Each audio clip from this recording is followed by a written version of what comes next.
Для молодых предпринимателей с опытом реализуется акселератор бизнес-проектов. Он позволяет по-новому взглянуть на проект, понять слабые стороны. В рамках акселератора в 2016 году был проведен конкурс бизнес-проектов успешных представителей молодежного предпринимательства Башкирии. Наша землячка заняла почетное 3-е место. Эльвира Ветрова руководит детским клубом «Вундеркинд». В клубе есть вокальная, танцевальная и театральные студии, а также кружок по изучению иностранных языков «Веселый английский». В этом тренинге мы, участвуя, получили много интересных знаний, да, вот именно как предприниматель, как вести свой бизнес. И вот получается, что на 2-й день проводился конкурс. Мы, в принципе, наверное, я не готова была к этому конкурсу, вот, но заняла 2-е место по городу Сиба среди предпринимателей.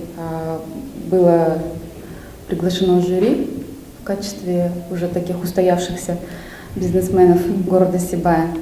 Конкурс бизнес-проектов, который был проведен в рамках акселератора, является важным проектом в рамках большой федеральной программы «Ты предприниматель». В нем приняли участие молодые предприниматели из разных городов республики. Они провели свои проекты через акселератор, а это значит, придали им новый импульс развития, позволили специалистам внести существенные коррективы, улучшив их инвестиционную привлекательность.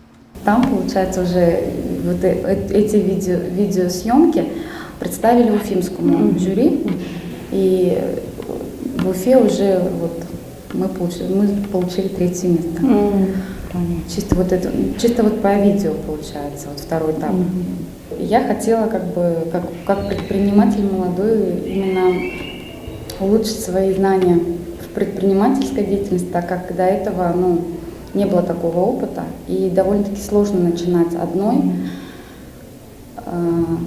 бизнес, да. Начинала я его как хобби, чисто с репетиторства. Для своих детей открывала этот клуб и столкнулась с очень большим количеством проблем, да, вопросов каких-то. По словам Эльвиры Ветровой, тренинги с опытными бизнесменами пошли ей только на пользу.